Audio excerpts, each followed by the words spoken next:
Good afternoon, everyone. This is the second session of the day. My name is Damien Rooney from Argonaut Securities in Perth. First up this afternoon, we have Phil Hoskins, the Managing Director of Evolution Energy. It's an ASX-listed graphite company with its main focus the development of the Chilalo Graphite Project in southern Tanzania. The company intends downstream processing into value-added graphite products, and the company has a framework agreement signed with the Tanzanian government, which has set the company on a path to first production. Graphite demand is expected to triple in the next 5 to 10 years, making this an exciting opportunity. Please welcome Phil Hoskins. Yeah, thanks, Damien, and thanks everybody for joining me in the post-lunch session. Hope you enjoyed your lunch. Just before we start, a couple of facts about graphite that maybe aren't that well known. There's up to 10 times more graphite than lithium in a lithium-ion battery, depending on the chemistry. So we're not going to be able to get away from the sheer volume of graphite that's going to be required in this decarbonisation. And the other thing to note is that it's only lithium and graphite that are in every battery chemistry. So it doesn't matter with nickel, cobalt, these sort of things being engineered out of the batteries, there's graphite in every battery. So I just wanted to start with a couple of those points. I've been developing this project for the last 9 years. It's development ready. It's a coarse flake project in Tanzania.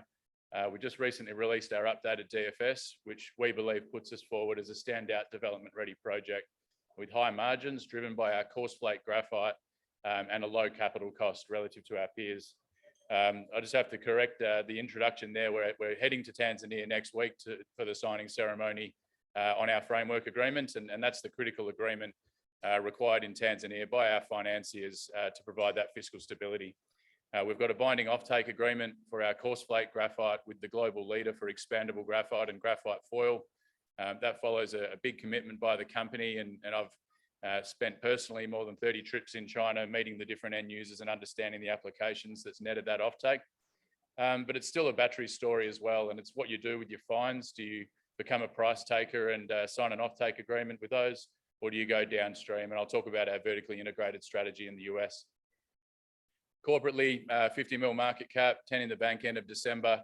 I'll just touch on our largest shareholder there, the Arch Sustainable Resources Fund. So a mining PE fund out of the UK, ESG focus and ensuring that their investee companies develop their projects in a sustainable manner. And that's one thing that we're doing. Just on board and management, the key person I'll point out there is Michael Bourguignon, who's not here with me at the conference, but Michael built Cyrus Balama Graphite Project in Mozambique. So the only person outside China that's had real graphite execution experience, and that goes with 4 other projects that he's executed on the African continent over the last decade in a number of commodities. Just on the updated numbers, so it's a 17-year mine life based off reserves only. Capital cost of $120 million US, a 52% operating margin. So it's the very large proportions of coarse flake graphite that's driving these high prices and in effect high margins. So an NPV of $338 million US. Yeah, excellent numbers. And whilst it says 52,000 tons per annum of concentrate, it's more likely 55 to 60 in the first 15 years. That gets dragged down by a couple of years at the end. I'll get to the upside in the mine life in future slides. So a question we get asked all the time, why hasn't graphite done a lithium yet? And we wanted to be able to, I guess, put some data together to help explain why. Cobalt and lithium had much smaller markets prior to batteries coming along, and graphite had quite a substantial market, the traditional steel uses, refractory bricks and the like. So it's taken a lot longer for batteries to come in and dominate this market. So you can see here back in 2016, that was when batteries shot from 40 to 60% of the cobalt market. And at the time, cobalt prices were up 3.5 times. That same inflection point was reached for lithium in the end of 2020. And prices have been up 13 times in the 24 months post that.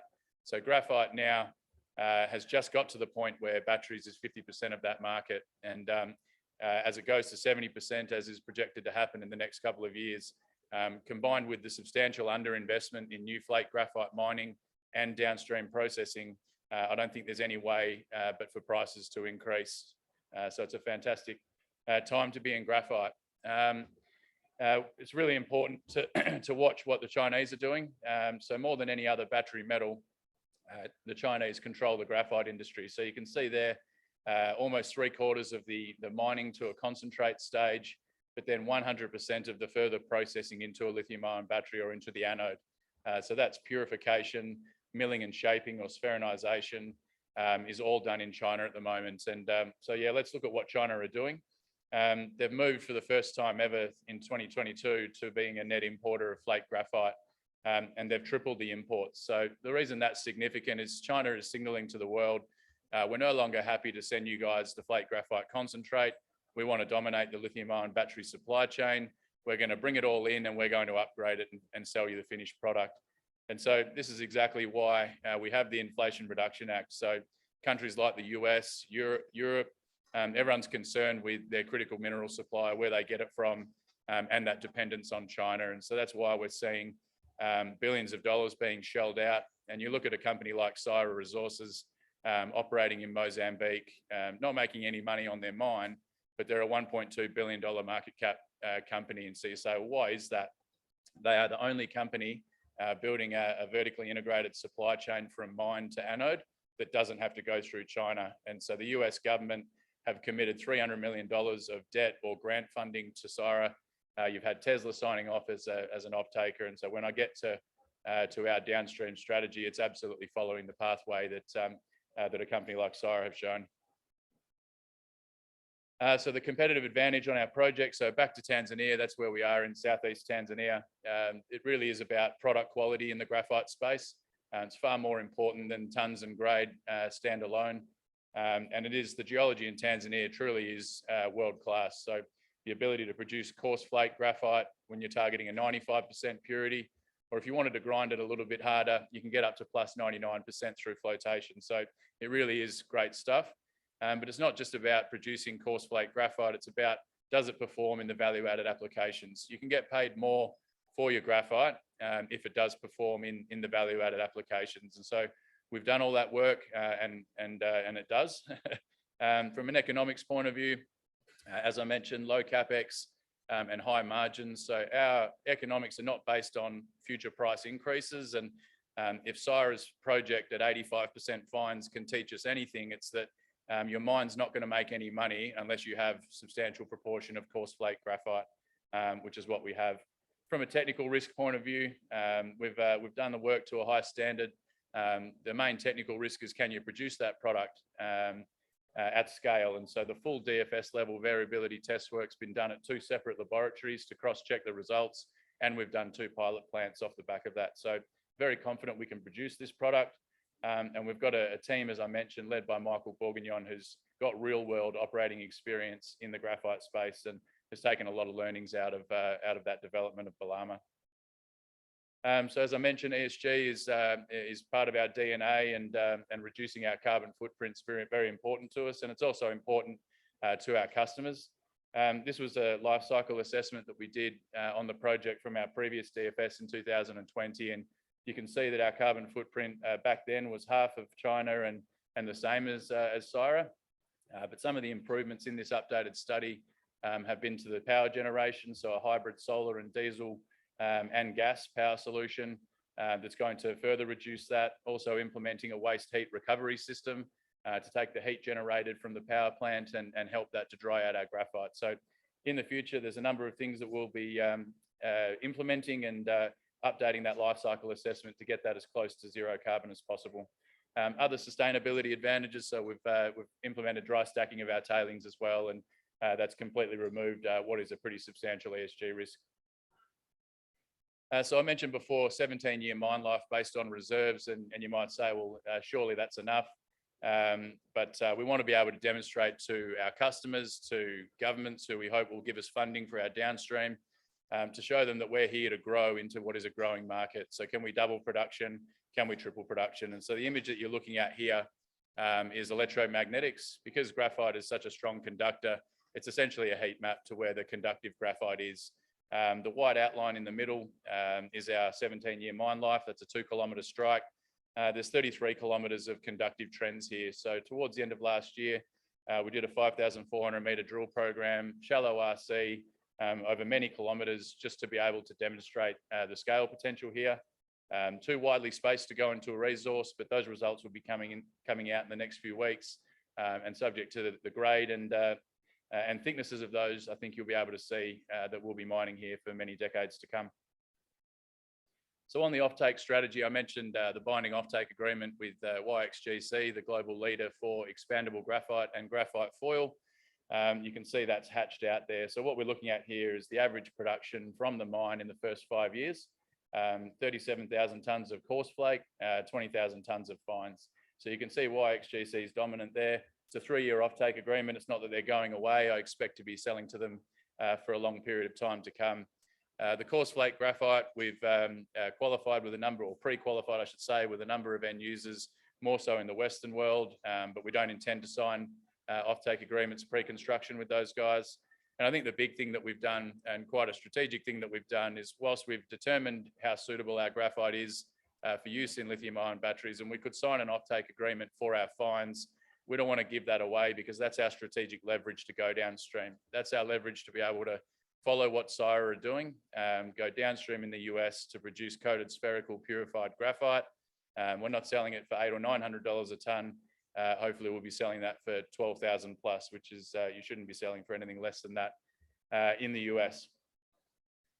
So just on that downstream strategy, it's something that we've been putting together over the last 18 months, working with a US technology partner who was the first group in the US to manufacture coated spherical purified graphite on US soil. So in the coming months, we'll be able to talk publicly about who they are. But the beauty of working with these guys is it's commercially proven technology. They've already qualified their products with the likes of Tesla. So we're not talking about going into a lab and working on things that haven't been proven. I guess another differentiator about our approach here is in the purification technology. So China, who, as I mentioned before, dominate the downstream processing, use toxic hydrofluoric acid as a means of purifying the graphite from 95% up to battery grade, which is 99.95. Syrah in the US are also looking to implement similar technology. What we're looking to implement is much cleaner. It's thermal purification, which essentially is a furnace that heats everything up very hot. Because graphite is heat resistant, it's the impurities that get burnt away. And looking to do that in low cost and renewable power situation in the US, and we're 5 or 6 months down the path of site selection there, and I think when we can land on a particular site, it's going to put us in a position of being one of the lowest cost producers of coated spherical purified graphite, but also doing so in a far more sustainable manner than existing supply, which is very important for those customers. So we're unashamed in saying that we are targeting non-dilutive US government funding, and who wouldn't? If you had a $500 million NPV for your downstream economics at a project level, if you get government funding to pay for half of that, it's $1 billion equity NPV. And so it really is Christmas time in the US at the moment, and I don't think I'd rather be in any other critical minerals. We just know how much of this stuff that they need, and it's really about marrying the two up. Which is probably the important part of the next steps. This is next steps of our vertically integrated strategy in the US, and soon we'll be announcing the appointment of a CEO of our US subsidiary, someone from a materials engineering background, but really plugged in, based in Washington, DC, and plugged into all of these funding discussions that are happening right now, friends with program managers that are writing the checks. And so she'll be the critical nexus for us as a company to take what we know the US government needs and be able to apply for that funding.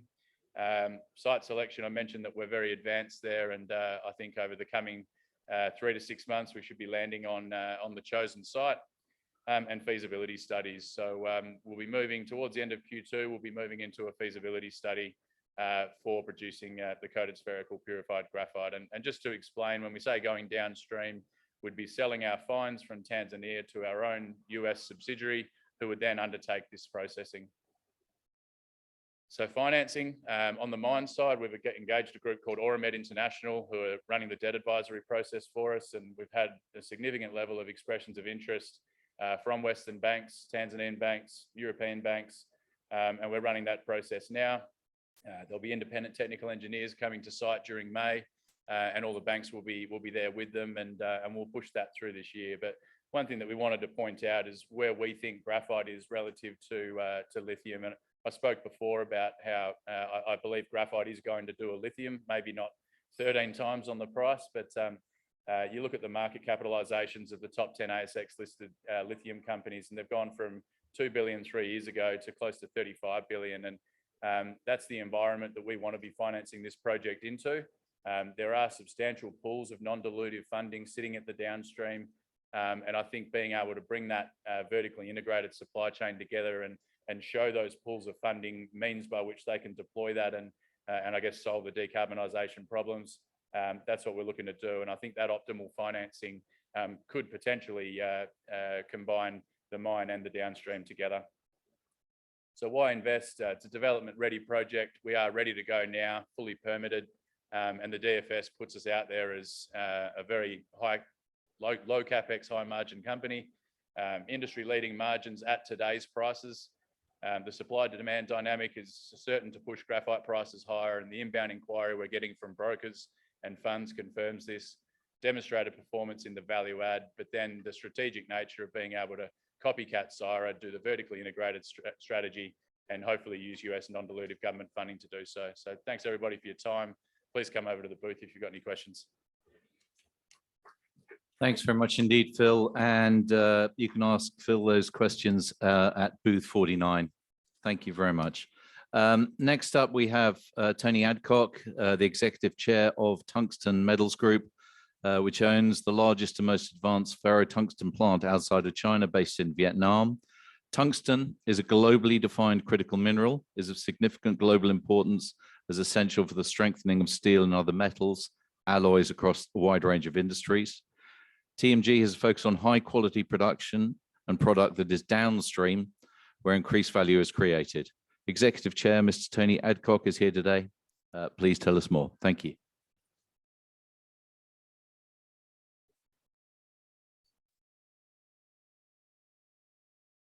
Good afternoon. I'm hoping that I'm going to get a slide here with some volume.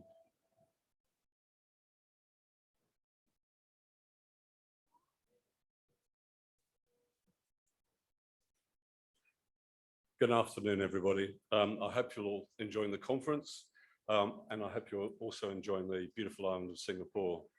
I'm going to present to you this afternoon on tungsten as a critical mineral, but also talk about the growth trajectory of tungsten.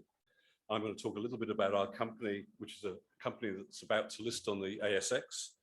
So if you are in lithium, if you are in manganese or copper, or in fact, if you're in any other modern industry, I hope to convince you to come and talk to us at booth 76. So please come and see us there. The traditional disclaimer, which I'll put up there and skip through. But what I wanted to do then is say, look, tungsten is both a critical and an economic importance. And in this current dynamic world, it comes with supply risk. Russia has most of the supply of tungsten comes from China and Russia in the world. Most industries, as I will show you, use tungsten. I'll also show you that TMG, Tungsten Metals Group, will enable you to reduce that supply risk. And if you look at this, and I'm hoping I can use the pointer here, if I can't. I'll just draw your attention to the middle there, where you have lithium, which we've talked about a lot today, and nickel. Both are very much critical minerals. But if you look at the economic importance, whilst they're very economically important, their supply risk is a lot less than tungsten. And so you can see from that where the two lines intersect, you see lithium. Further to your right, you see nickel. But it's really important to understand that tungsten does have greater supply risk, and I'm going to address that as we go forward this afternoon. Why tungsten? Tungsten hardens metals. Why tungsten? It has applications across many, many industries. In fact, the first point I make on the next slide, sorry, I should have accelerated that. The next slide is it increases the melting point of other alloys. In our furnace, for example, we heat tungsten concentrate to about 2,800 degrees centigrade. It is pretty hot. And examples of where tungsten might be, if you look at high-speed steels, high-speed steels, drill bits, abrasives, grinders, crushers, all require tungsten in their steel to create that extra edge to it. In the previous presentation, you saw some wind turbines. We strengthen the edges of wind turbines and aerospace turbines, so really important to look at that. In transport, when you look at car manufacturing, at least not the Tesla type, but the traditional car manufacturing, the molds made to make the car itself, or even the engine blocks, are largely tungsten. If you think about your tool set at home, if you've got a screwdriver or a drill bit, that's going to have a tungsten tip to it because it just strengthens that steel. In the lighting we have in this room, you'll see that the filament is likely to be tungsten. So again, many, many applications. I'll go on to oil and gas and mining. You know, any large drill bit, particularly long drill bits that have to be subsea or very deep in the land, will have a tungsten bit to it. And in fact, we're looking at other supplementary products that might increase the power of drill bits for that. And in defense, armor plating on one hand and armor piercing weapons on the other are going to require tungsten. And due to global risks at the moment, you will see that many countries have reduced stockpiles in tungsten. Therefore, they need to increase their stockpile. And then in sport, if any of you are golfers, the back of your putter is likely to have a little tungsten element to it to increase the weight of that putter. Or if any of you are English, the tips of your darts are probably going to be tungsten. So there are many, many applications for this, and I'll talk a little bit more. You can see that the leading market sector is largely transport, mining, and construction. But I expect in the future that you're going to see an increase in consumer durables. You're certainly going to see an increase in defense, as I was mentioning. And if anybody here has got a mobile phone, has anyone got a mobile phone? Well, of course you have. In your mobile phone is somewhere between 2 and 5 grams of tungsten. That's what makes it vibrate. So you see, it's got many, many applications beyond what you might imagine. In fact, even in the nuclear industry, in the nuclear fusion industry, reactors use tungsten in their superalloys to make sure that the magnetic fields retain that plasma. So many, many uses for that. One of my colleagues, in fact, George Chen, who runs our plant in Vietnam, has a particular saying, without tungsten, there's no more life. And I'll explain that as we go a bit further. I mentioned that tungsten has extreme supply risk. It's deemed a critical minerals in major economies, including the US, Europe, Japan, Korea, and Australia, as a result of high supply risk, high economic importance, and global agreements on critical minerals, which there are many that you can see out there. China dominates both tungsten supply and processing and has a roughly 82% of global production. If you add Russia to that, the two of them combined have about 96% of global production. So in our opinion, economies will start to seek tungsten supply from and build relationships with people outside China and Russia. And that's similar to what's happening in the rare earths industry, as you probably observe. So did I mention just now that the Tungsten Metals Group can de-risk your supply chain? It can. In fact, the tungsten market is very much a globally opaque market. Ferrotungsten itself, the prices are thriving, recently at highs not seen since 2014.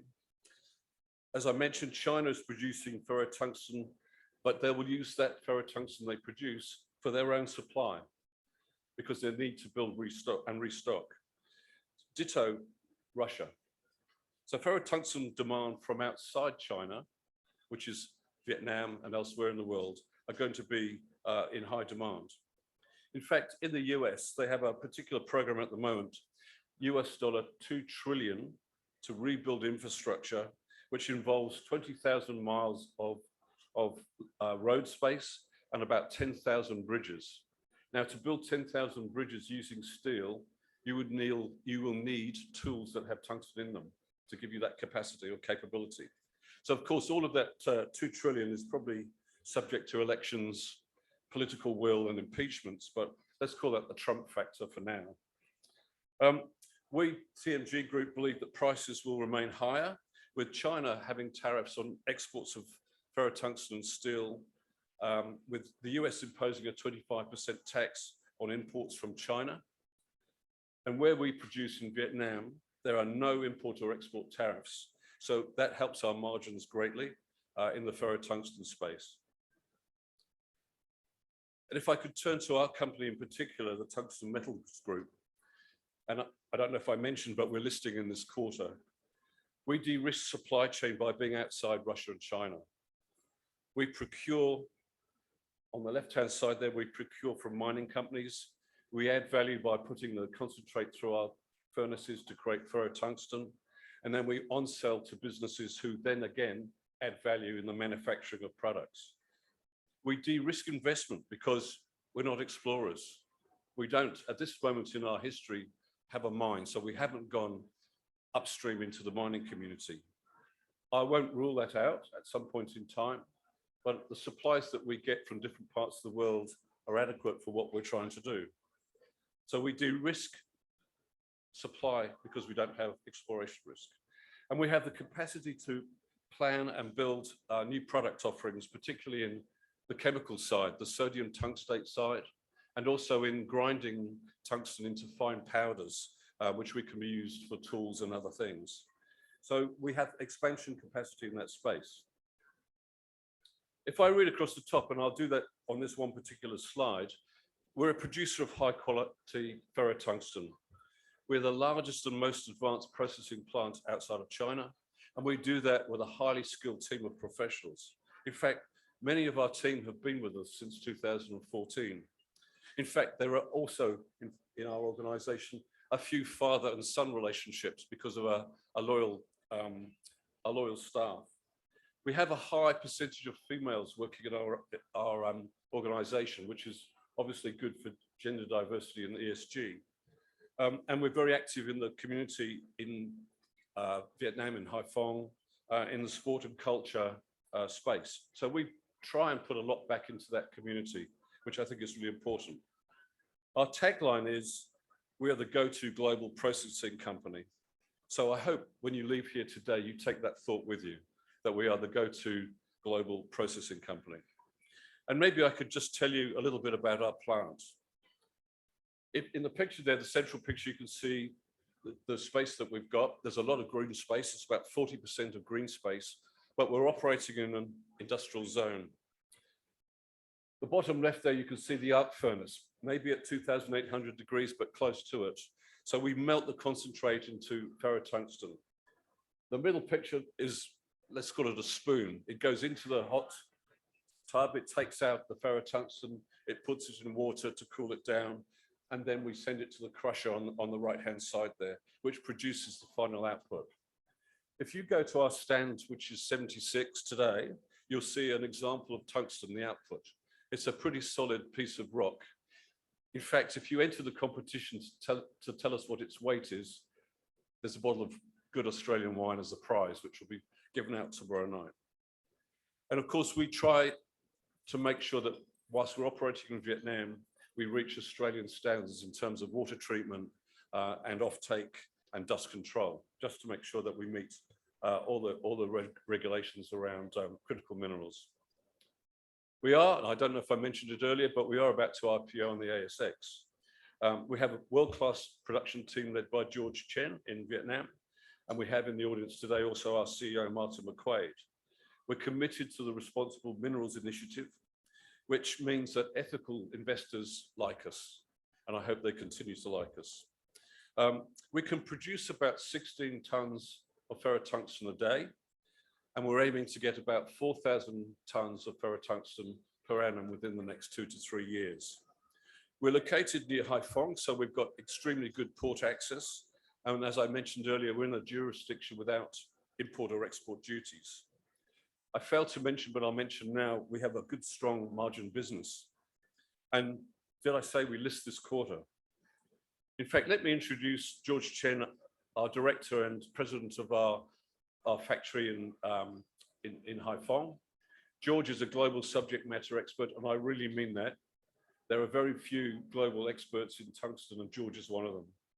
Martin has 30 years operating experience. So when you come to stand 76, come and talk to them about long-term relationships in investments, ask them the technical questions.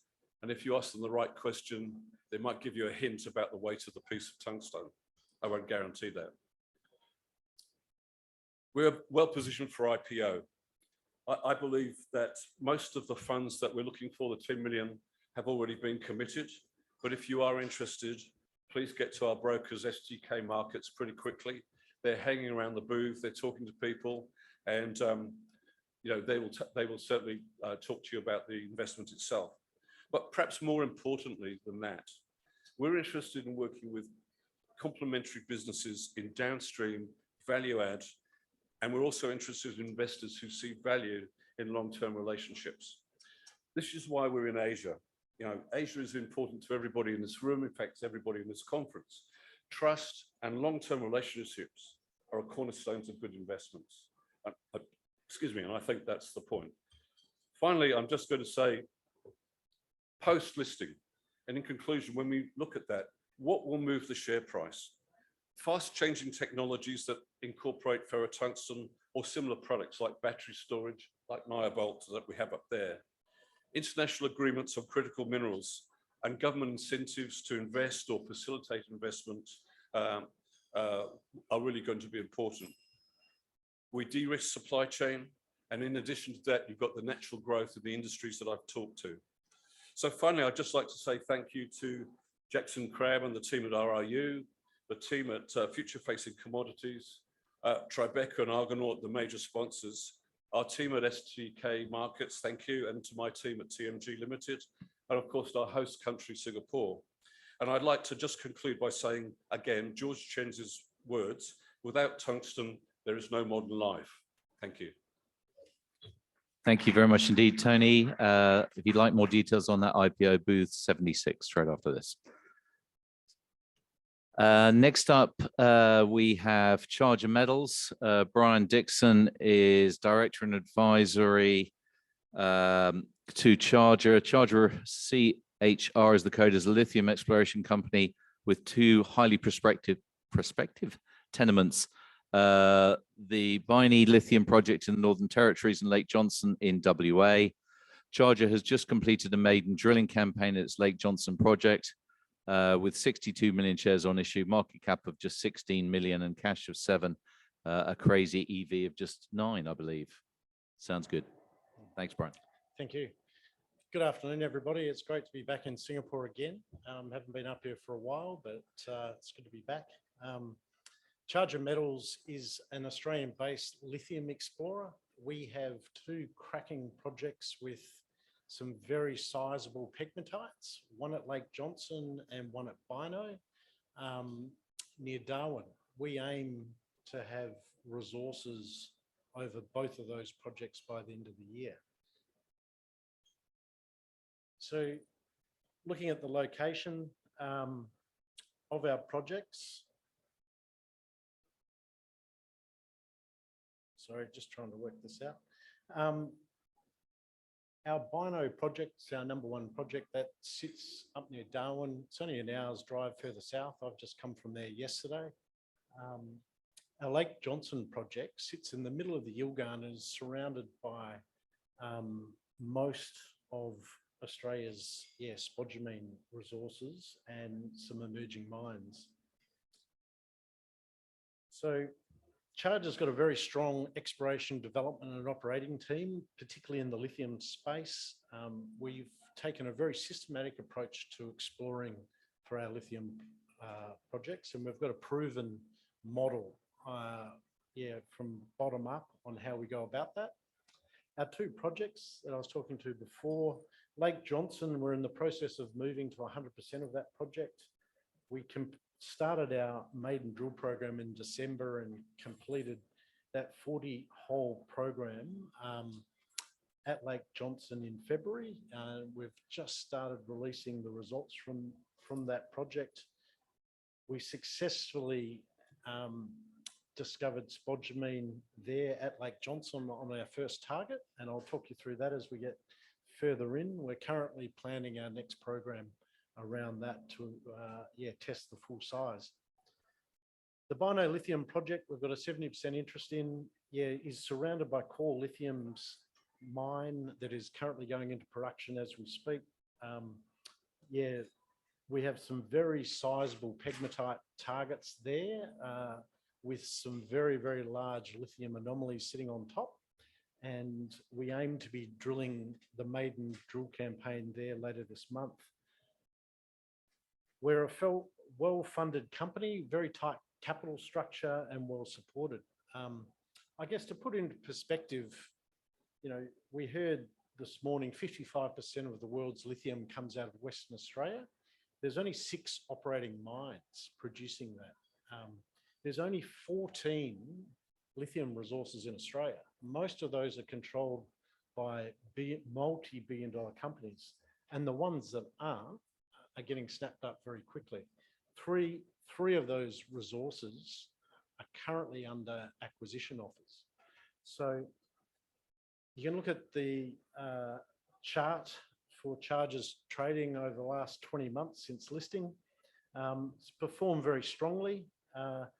I guess back in October, November, lithium prices peaked, and you can see since then they've pretty much halved, and that's seen Charger's share price come off. So it's traded between $1 and 25 cents, currently trading 32 cents today. And there's a value opportunity there, we believe. Very strong board. Aidan Patel's recently joined as managing director. David Crook, who has led the company for the first 2 years since incorporation, has stepped back to being a non-executive director. We've got a very strong management team. 3 of the management team have developed multiple mines all the way from exploration development into production. Very strong background in lithium exploration and production, and very strong networks beyond the lithium concentrate production stage. Only 62 million shares on issue. Once we've acquired the other 30% of Lake Johnson, we'll go to 69 million. Well funded, 7 million in the tin, only a 20 million market caps. So there's some significant leverage there. Our biggest shareholder is Lithium Australia. So I stepped off the board of Lithium Australia 3 years ago to put Charger Metals together. We've successfully monetized this for not only our current shareholders, but also the prior shareholders of the company. 19% of the register is represented by institutions and corporates. Lynn Partners backed us pre-IPO and at IPO, and when again in our latest raise in September. Lynn Partners, one of the major sponsors here today, and one of the early movers in the future metals space. Management also have around 10% of the ordinary shares, plus incentives on top of that. So we've got 2 highly prospective lithium projects. Both have very sizable exploration targets. So far, we've only put our first drill program into Lake Johnson. The Bino Lithium project, we're looking to start drilling in the coming weeks. Lithium Plus and Simon presented earlier. I've just come from Darwin and it appears to be drying out a little. So it's good to see we'll be in there drilling very, very soon. So we have just completed our maiden drill program at Lake Johnson. That was successful in delineating spodumene at our first Metcalfe target, and we've got numerous targets at Lake Johnson beyond that. Only 14 JORC compliant resources in Australia, and that's not many. Only 4 of those don't sit in multi-million-dollar companies. So we're aiming to have a resource over both Lake Johnson and Bino by the end of this year, and we think that will create a lot of value for existing shareholders.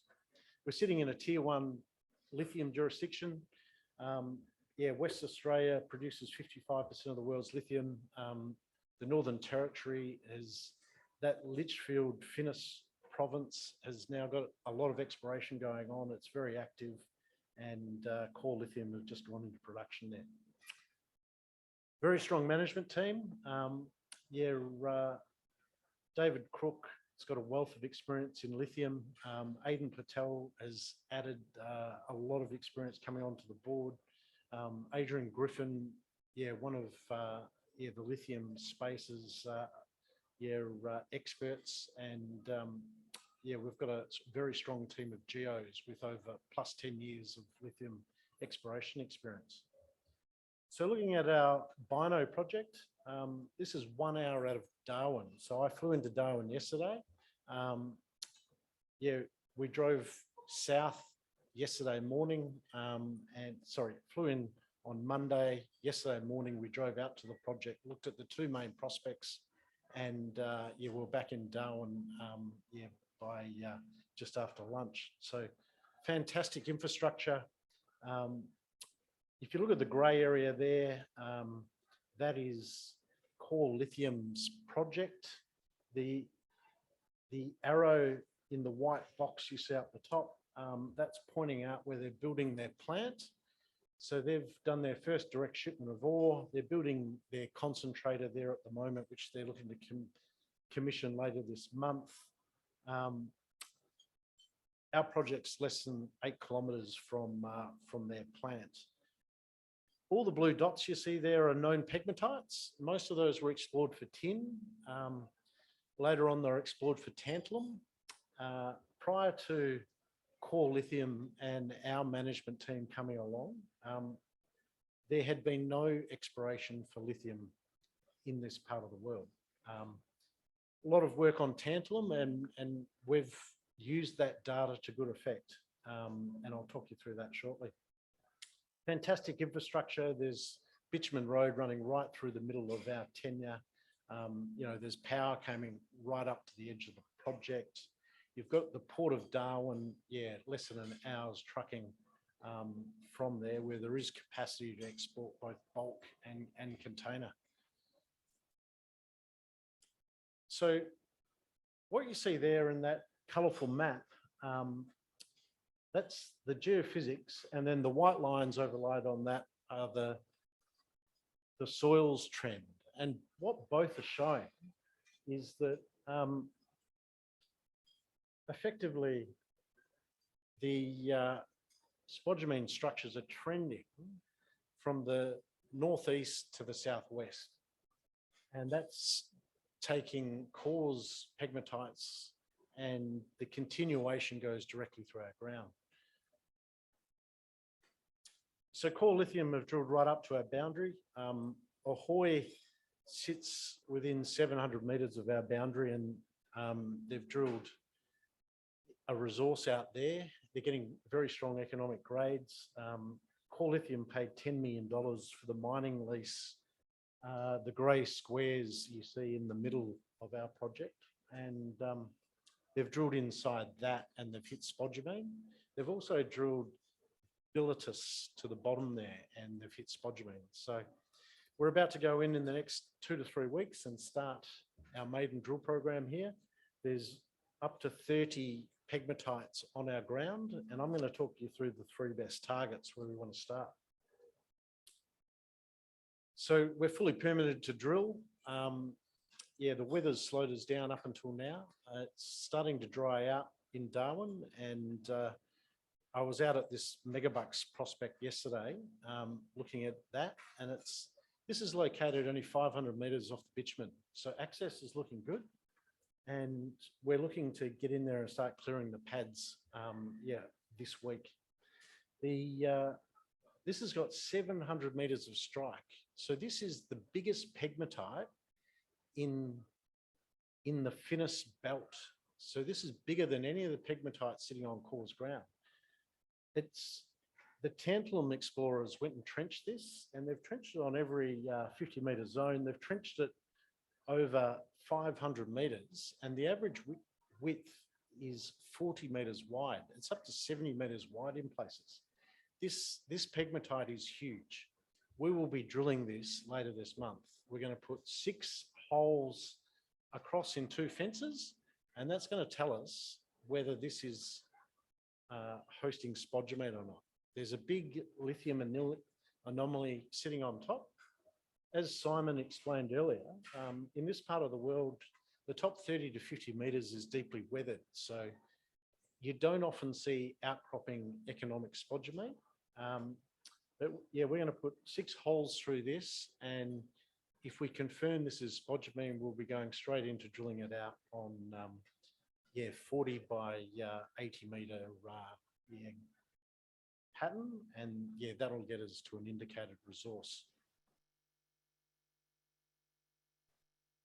The other prospect I visited yesterday was Olbucks, and Olbucks has got 800 meters of strike. This sits within 100 meters of the bitumen. The lithium anomaly there, this is our biggest lithium anomaly, and it only sits 300 or 400 meters off Megabucks to the east, and the lithium anomaly there is 500 meters wide. So this will be the first target we drill, purely because it's the easiest to access. And yeah, so we'll be in drilling this over the coming weeks. 7 Up, we'll be drilling that in May, a little bit wetter in that part of the world. So that, once again, that's a huge pegmatite, 700 meters long. These are significantly longer than what you're seeing on Core Lithium's ground to the north. Our second project, I'm going to go through this very quickly. Our Lake Johnson project, we started drilling in December, finished the first 40 holes in February. We've started putting out results here. Surrounded by lithium mines, the closest mine to us is Earl Grey, owned by SQM and Wesfarmers. You've got Mount Catlin just to the southwest, and you know, there's fantastic infrastructure here as well. Port of Esperance sits 200 kilometres by road. So running the Metcalfe spodumene discovery that we made back in December, there's 700 metres of strike here. There's a zone that's about 150 metres wide at surface. The spodumene is outcropping, and you can see the grades on the rock chips there, very, very high grade material. We've drilled a zone over about 700 metres. There's about 250 metres of dip, and you're seeing some magnificent grade there. So we're modelling up this as a resource. We want to get in and drill this further down dip. So you can see the orientation here, dipping to the southwest at about 30 degrees. We see the biggest potential for finding more spodumene here down dip, and we're planning a diamond program and going through the permitting process to go and drill that out very shortly. Mount Day is another prospect at Lake Johnson. That's a very huge anomaly at surface with outcropping pegmatites. We will look at that later down the track. So once again, lithium's in strong demand. Those that saw Joe Lowry's presentation earlier today would have seen that, most people are forecasting lithium to stay in supply deficit for the next 5 years. We've got 2 highly prospective projects. We think we can get resources around both of these by Christmas, which will drive a lot of value. There's very few companies with less than 100 million market cap that look to be delineating resources this year. Like I said earlier, most of Australia's 14 JORC compliant resources are sitting in multi-million-dollar companies, and that creates a lot of leverage. Core Lithium has had a market cap over the last 2 years. 2 years ago, it was $30 million. It's been as high as $3 billion before the lithium price came off, and it's currently sitting at about $1.5 billion market cap. So there's a lot of leverage here in this story. And lastly, we've got some seasoned mining professionals involved in this company, a lot of lithium experience and a lot of contacts in the lithium industry. So anyone who wants to know more, please come past booth 71, and I can give you more details on the Charger Metals story. Thank you very much. Thank you very much indeed, Brian. We're going to move on quickly now. We're a couple of minutes over time. Next up will be Dr. Adam McKinnon. Just to point out, the organisers told me there are over 150 people listening and viewing online, which is pretty exciting. So it may feel a little sleepy after lunch here, but we are seeing a lot of interest for the space. So Dr. Adam McKinnon, thank you. Going to talk about the Magmatic story. Magmatic Resources is a copper and gold explorer with an advanced portfolio in the East Lachlan region of New South Wales. The company recently discovered a large-scale copper-gold porphyry system at Mile, located directly north of North Parks, which most of us hopefully should know, one of the biggest porphyry complex copper mines. Dr. Andrew McKinnon, thank you. Thank you. So I'll just start off a little bit on where we sit corporately. We're sitting around at the moment $35 million, so not the smallest of juniors. We're well cashed up at the moment for our immediate exploration, $5 million in the bank as at the end of December. And we've got a really tight register. So our top 20 actually hold nearly 55% of our shares on issue. Goldfields, where most of the magmatic projects came from, they hold 6.3%. And directors actually hold 20% as well. So yeah, nice tight register. You can see from our share price, we've had a fair bit of interest related to the Mile discovery over the last year or over the last 6 months, 6 to 8 months. So where are we? We are located in central western New South Wales in a terrain called the East Lachlan. This is and this, without exaggeration, is a world-class terrain. It contains Australia's largest gold mine in Cadia Valley, owned by Newcrest. It is the biggest porphyry mine in Australia. It also contains, that's the gold mine, and then it also contains the biggest porphyry copper mine in Australia in North Parks, and that's over on the Junee Narromine Belt. Also in that belt, we've got the Cow mine, currently greater than 11 million ounces. Evolution are mining that. Very, very significant, also world-class endowment. Our project, Mile, the one I'm going to talk most about today, sits around 60 kilometres north of North Parks. The other thing that's happened recently in our region is the discovery of the Boda porphyry deposit. Now, Boda is in the last 6 months they've announced, Alkane Resources have announced a nearly 15 million ounce equivalent resource there. Our tenements at Wellington North actually completely surround this discovery. So that's another exciting area for us. So just in thinking about why explore for copper and why porphyry copper in particular. Now, Australia is not particularly well known for its porphyry copper deposits, but let me tell you why we're really excited about what we've got here.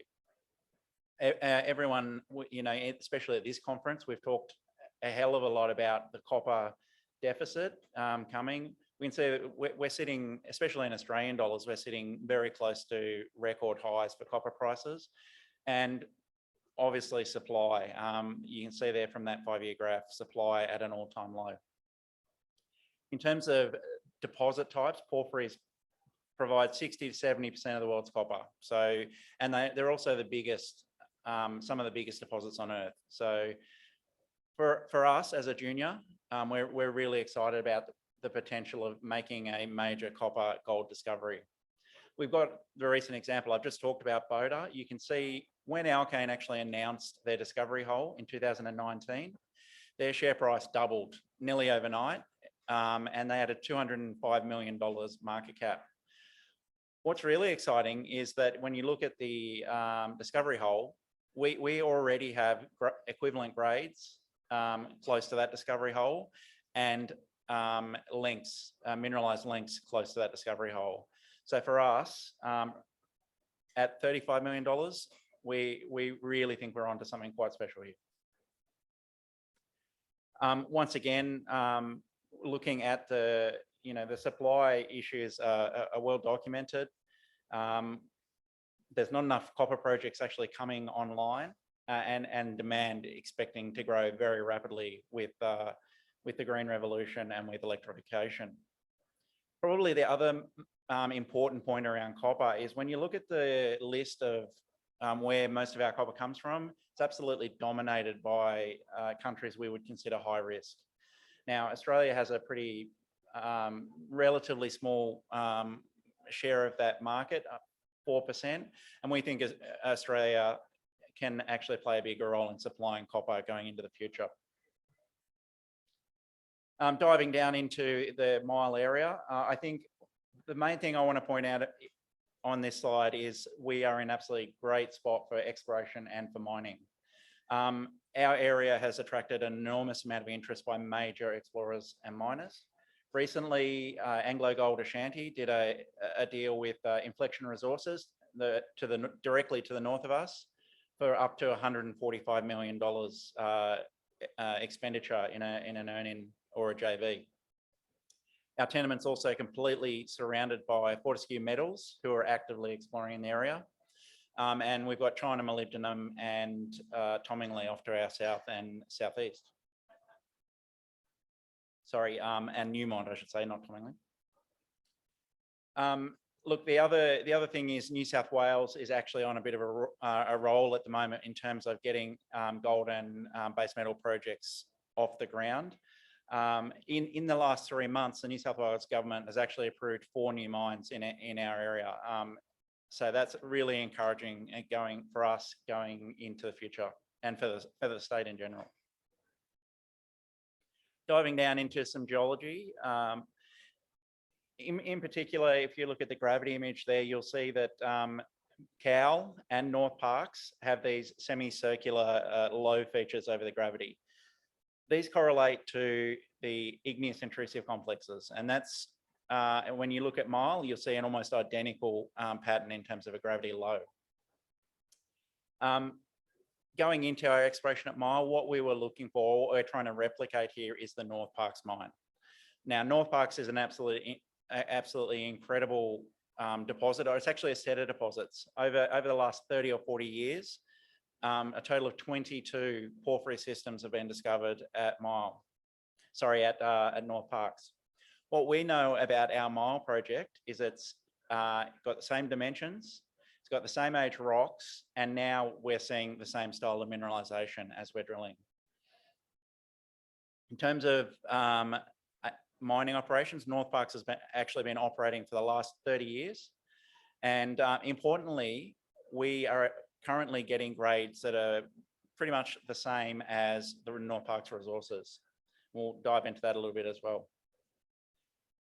To date at Mile, we've done most of our work on what we call the Corvette prospect.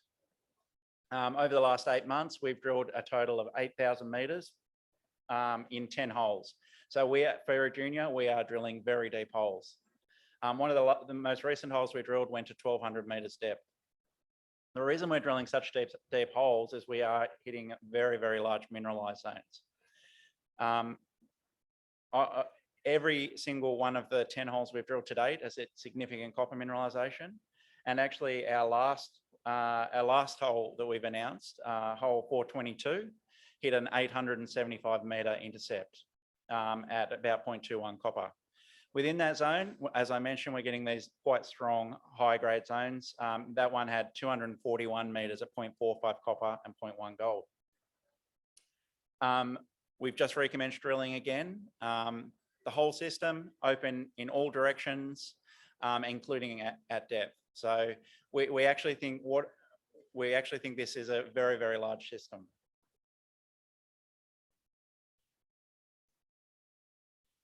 We can see here, this is some of the mineralization.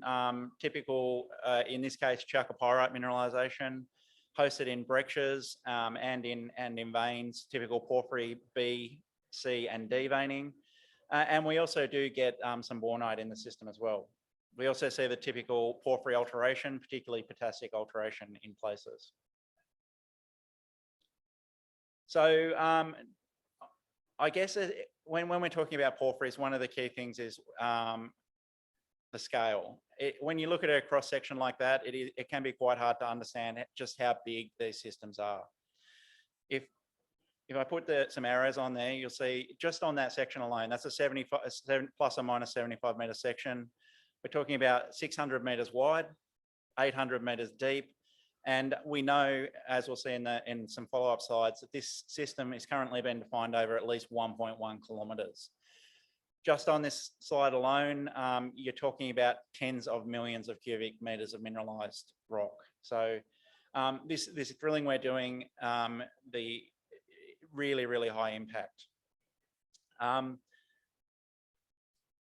Moving on a little bit, one of the other really great things about this deposit is that we've seen a lot of our high grade to date occurs immediately below the base of cover. So the image on the left-hand side, we can see that intense drilling we've done over the last 6 months, all of those holes have hit high grade copper mineralization, along with some significant gold as well. I mentioned the scale here is really, really important. And what we're seeing there in the drilling we've got in the top part of the system, 1.1 kilometers. The really interesting thing about that particular map is you'll see the shape there is only limited by where we've got drill holes. The only reason the shape is the shape it is because that's where we've got drilling. So we believe with additional drilling, both along strike, across strike and at depth, this system is going to grow into something massive, something potentially world-class and potentially equivalent to North Parkes. I mentioned that we've just commenced drilling again. That's 100 meter step out, and I'm very excited to get back and see what we've hit after this conference in that hole. One of the other things we're doing at the moment is we have just completed a gravity survey over the broader Corvette area, about 750 ground points. And we've also had the magnetics reprocessed using modern techniques. So hopefully that will vector us significantly towards mineralization as well. I'll just finich off now touching on our two other projects. I mentioned Wellington North before. This is the tenement that surrounds the Boda prospect. You can see there, Boda and Kaiser combined equivalent endowment, 14.8 million ounces. That's a fantastic discovery and a fantastic discovery for New South Wales and Australia, really. It's Australia's most recent major porphyry discovery. On that map, you'll see we've got a number of drill hits already that are equivalent to the grades at Boda. So that's another exciting area. Recently, we've done a little bit of work also around a high-grade target called the Badangara Goldfield. And this was actually one of Australia's earliest gold mines. It produced around 230,000 ounces at a grade estimated of 26 grams. So not only is there porphyry mineralization here, but there's also high-grade gold. And then our last project is the Parkes Gold Project. Now, Parkes sits about 25 or 30 kilometres to the south of the Tomingley Trend. Once again, another Alkane project. Alkane have done a fantastic job in this area, adding new gold deposits at Roswell, San Antonio, and El Paso. And over the last little while, they've added about 1.3 million ounces. So this is another exciting area for us to get our teeth into in the future. And that's it. And I encourage anyone who's got questions to come and see us at our booth. Thank you. Thank you very much indeed, Adam. Sounds like Alkane should be knocking down your door. Go and see Adam, booth 70. Oh, sorry, apologies, booth 39. Next up, we have Podium Metals, Mr. Sam Roeder. Podium owns the Parkes Reef project located in Western Australia, which hosts all the goodies, platinum, palladium, rhodium, iridium, and gold, as well as base metals, nickel and cobalt. Managing Director and CEO Sam Roeder here to present the Podium Minerals story. Thank you very much. Perfect. Thank you. And thanks for coming in this afternoon. If you get time and a chance, please jump online and have a look at our disclosure notice at your leisure. And it's a great opportunity to provide you an update around Australia's leading PGM resource. I'll have a run through just to remind why PGMs are so critical, also why they're so rare, and why they play such an important part of future-facing commodities, and particularly their input around decarbonisation, historic and in the future moving forward. I'll give a detailed overview around our Parkes Reef project and the development activities we are actively pursuing to maximise value associated with the project in readiness for future operations, as well as a summary of the high-performing team we've bolted in around Podium Minerals. I'll leave that up there at the moment because I'll finish with this one, and it's a really strong takeaway. PGMs are to hydrogen what lithium is to batteries. So it will absolutely underpin what green hydrogen looks like. It'll underpin fuel cell technologies as an alternate to battery clean energy technologies. So what are PGMs and why are PGMs? So platinum, palladium are the dominant PGM metals and minerals. We also have within our Parkes Reef ore body the very high value and precious rhodium and iridium. Traditionally, PGM ore bodies either are a platinum-rich ore body, very similar to a South African style PGM project, or could be a palladium-rich PGM ore body, similar to what we see in Russia, akin to the Norilsk nickel palladium mines. They are essential and rare precious metals. So high value precious metals with industrial uses. We see increasing demand and we see support for increasing demand of all suites of PGMs, particularly supporting existing uses such as in auto catalysts, which have been cleaning noxious gases from the atmosphere for the last 50 years. But we also see that ramping up with emission guidelines globally, but being supported with the uptake of green hydrogen, where platinum and iridium particularly are used around PEM electrolyzers in converting water to hydrogen and conveniently then transferring hydrogen into the use of electricity and energy. So it's an exciting time to be part of PGMs moving forward. We see rhodium and iridium, just for reflection, annual primary production of rhodium and iridium is in the size of circa 20 to 30 tonnes, not millions of tonnes, not thousands of tonnes, 20 to 30 tonnes produced globally.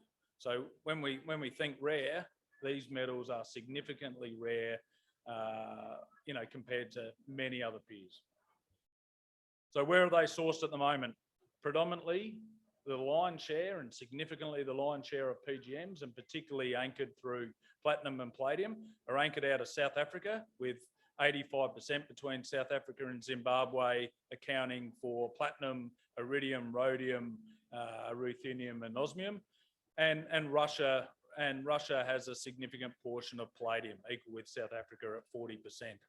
So the world's market is really controlled by these couple of jurisdictions. Every other PGM produced globally outside of one mine operating in Montana is a PGM byproduct state. So important with some of the supply deficits forecast moving forward, that the world starts to look at where do we source PGMs next, not just for existing technologies, but also to really enable these future-facing technologies associated with hydrogen. So it's exciting from our prospect. I've recently come back from South Africa and we've got a number of experienced PGM operators on our technical advisory board. With power interruptions in South Africa, we're seeing declining production over the last couple of years of metal in con or metal refined. That is projected to continue through to the end of this decade. Now, pretty resilient country, so they're starting to coordinate their own sources of power as Eskom is failing. So we do expect to see the South African market pick up towards the end of the decade, but their ability to ramp up to meet future demand is challenging. They will need to switch on new mines. These mines will be slightly lower grade. They will be deeper and with increasing power challenges moving forward. So we think Australia and we think Podium Minerals is well placed to start serving this deficit moving forward.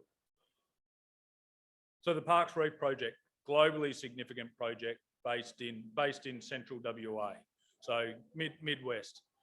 We have 143 million tonnes of resource in inferred status, 6 million ounces of combined PGMs, so second only to Chalice in Australia. with being a platinum-rich resource, we're Australia's largest platinum resource as it sits, and Australia's highest grade total PGM resource. So we've got the right product, we've got the right size, we've got the right jurisdiction. What else can you want? Well, I'll tell you what's pretty handy at the moment, and that's having a mining lease. It's having a native title agreement in place. It's having desktop studies completed, indicating a low-risk environmental platform. So we've got the backbones to really support and accelerate our project going forward to meet the global need of PGMs moving forward. Platinum rich, we've got a weighted, let's call it a weighted average basket price of when this was published recently of circa 3,900 Australian dollars per ounce. And if you compare that to other precious metals similar to gold, it's in the range of 1.3 to 1.5 times the value of gold. So straight like for like, precious metals nominally produced at 1/15 the volume of gold annually, and it has industrial drivers for the clean revolution. So what more could we want? What does it look like? And we just heard the last speaker, Adam, talk about size and scale in these projects. Our Parkes Reef project is 15 kilometres long.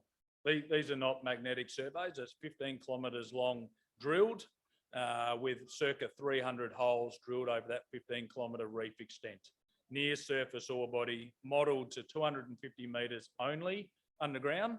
And then recently we've put in 3 holes to 500 metres deep to test what we think and what our advisors and PGM experts think is that this can be a significantly expansive resource moving forward. We have the opportunity to significantly grow this resource over time. So open at depth, 3 holes tested, all hitting significant PGM intersections down at 500 metres, providing us some early confidence that this is a significant resource with significant potential. During these, consistency across the whole strike length, pleasingly, we've been able to identify grade profiles within that 15 kilometres. 15 kilometres coming out of South Africa is enough, and in their eyes, to host 4 to 5 different operations at any point in time. So this is not necessarily a one project, one trick pony. This is an opportunity to start in the highest grade, the highest returns, and transition to multiple operations over time as cash flow permits. What does it look like? One of the big differences between us and South African PGMs is they've got flat lying and flatly dipping ore bodies, which are about 1 metre in width. So, yep, they're higher grade. They're higher grade than what we've got over a 1 metre expanse only, which is important to remember.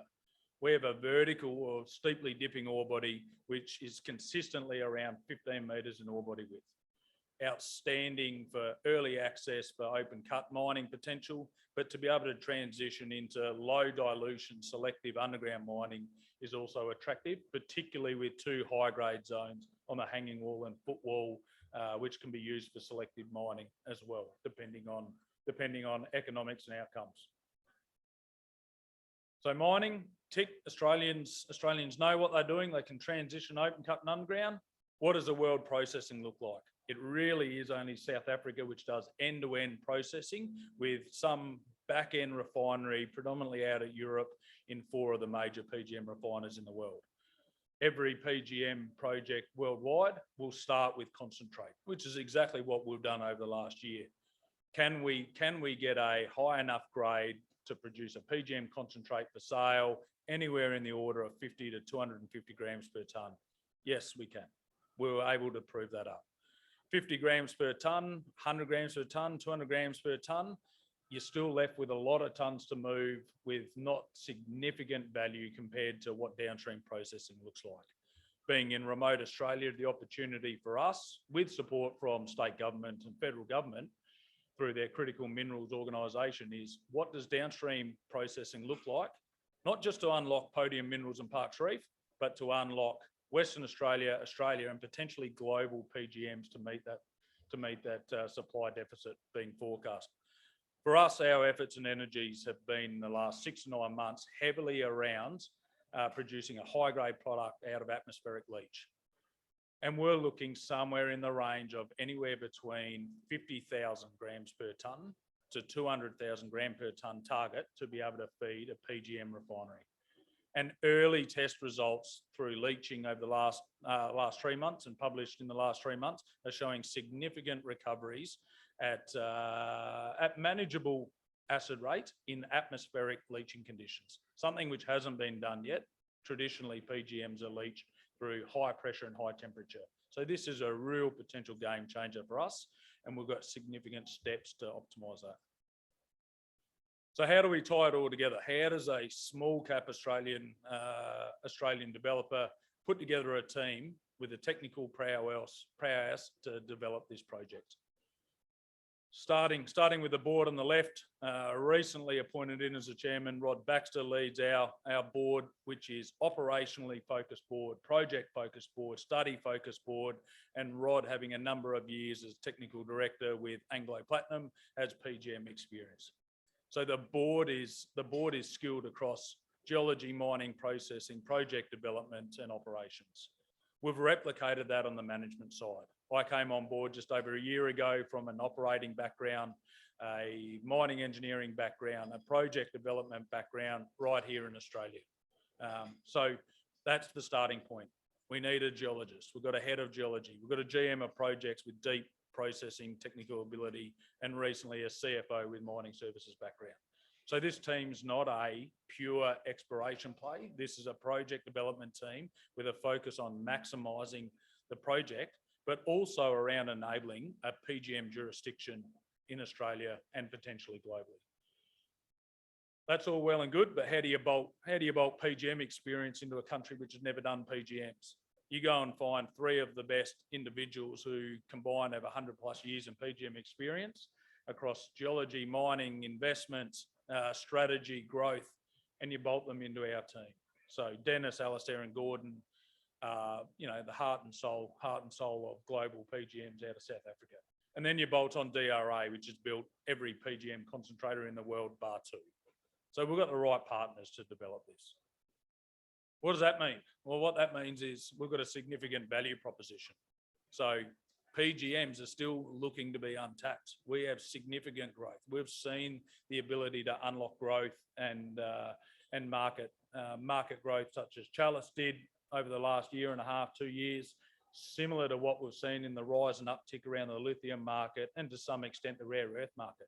If you want to know what the next buzz commodity looks like and what's driving it, it is PGMs. It is PGMs because they do decarbonise the world. Have done for 50 years, will do with the transition into hydrogen on top of that as well. So the value proposition is there.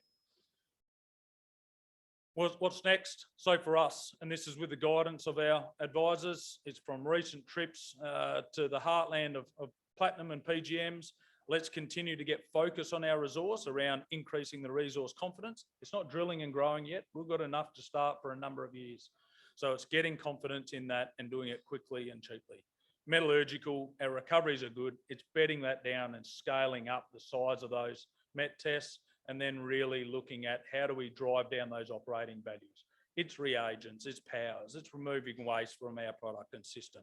And that is front of mind for us and key inputs towards publishing scoping study and or PFS as soon as practical. So just to round out, demand for PGMs is there. It is growing. It is forecast to be in continued deficit moving forward. Parkes Reef is a scalable, high-grade project that can use existing mining techniques and low carbon, low energy, nominally lower cost processing techniques than the industry's seen before. And we've got the team to do it. Thank you. Thank you. And come out and see me in the booth. I've got that, throw that in there. Booth 77. Next up, we have Dr. Michael Jones from Impact Minerals. Impact Minerals recently entered the critical metals arena with a globally unique high purity alumina project in Western Australia. Impact's project has the potential to be one of the world's lowest cost producers of HPA. Please welcome Dr. Michael Jones. Thank you. Thanks, Damien. Thanks everyone for coming along, and it's a great conference. Thanks to Stewie, the organisers, and everybody. And it's a pleasure to be here on a great sweaty day in Singapore.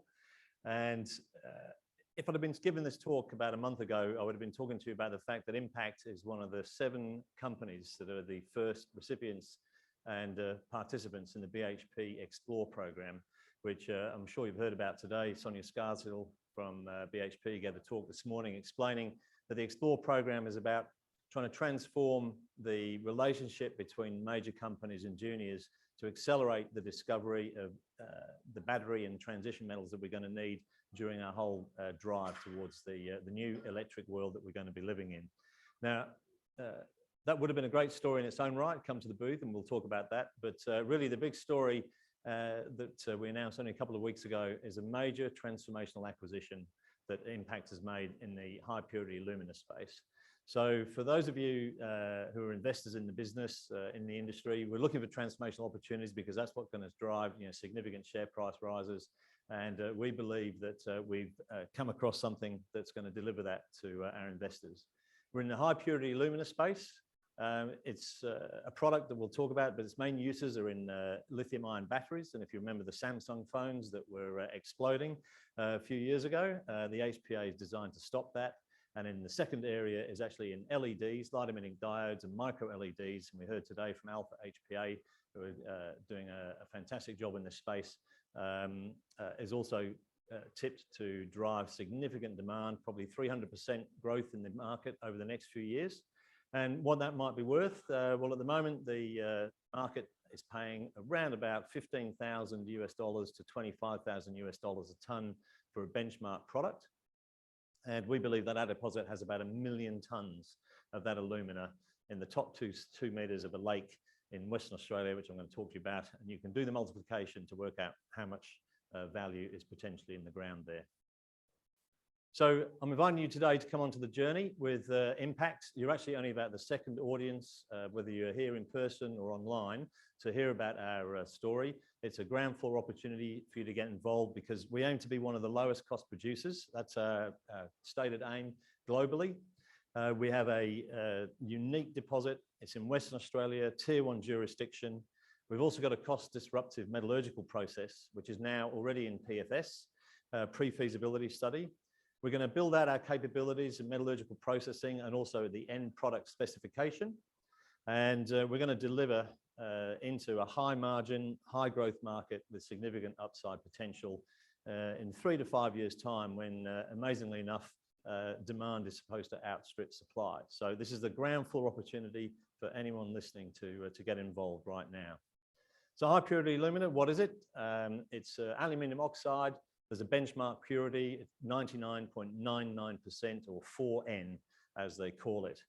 It was recently listed on the Australian critical minerals list by the Australian government, and that's opened up a whole range of potential funding for us through grants and other financial aid.